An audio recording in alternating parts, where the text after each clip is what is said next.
So we're here at Paul Canair's at Spartan Acre Farms. Paul called a couple days ago and said he was getting his planter out, and he was having some trouble with his hydraulic drives. Didn't think he was getting any implement switch status. Wasn't seeing the planter going up and down. We tried a little troubleshooting over the phone, and last night Chris had called me and said, you know, we got to get out there tomorrow morning, get this taken care of.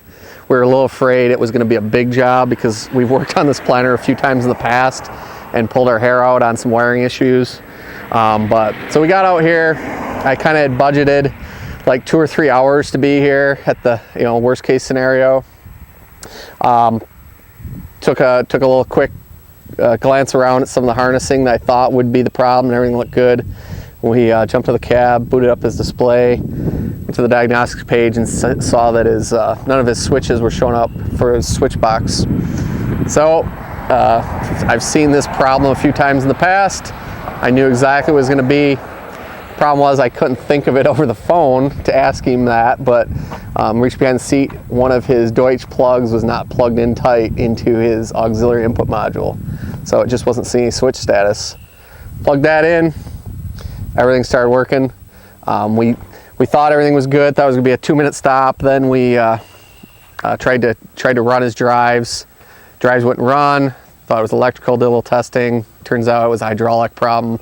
I don't know if a hose wasn't plugged in tight or something, but we overcame that. Shot the bull a little bit. Like I said, I budgeted like 2 or 3 hours to be here, so I kind of was only here 20 minutes now, and so that frees me up to do some other stuff now. Talked to him a little bit about his options on this planter for next year. That we wanted to either clean the wiring harness up, or maybe he's going to be looking at a different planter. Time's of the essence always. We talked to him over the phone, walked him through our checklist. We got kind of a little checklist of things, a little troubleshooting flow chart of this is what you check, this is what you check. Unfortunately, we overlooked this problem on the worksheet. We probably should revisit our flow chart. But when you come out here, we've got a set of tools with us all the time. Each of our service guys has got a set of tools. We've got some of the essentials. I grabbed a couple implement switches because I knew that this was a problem in the past. It's a known issue.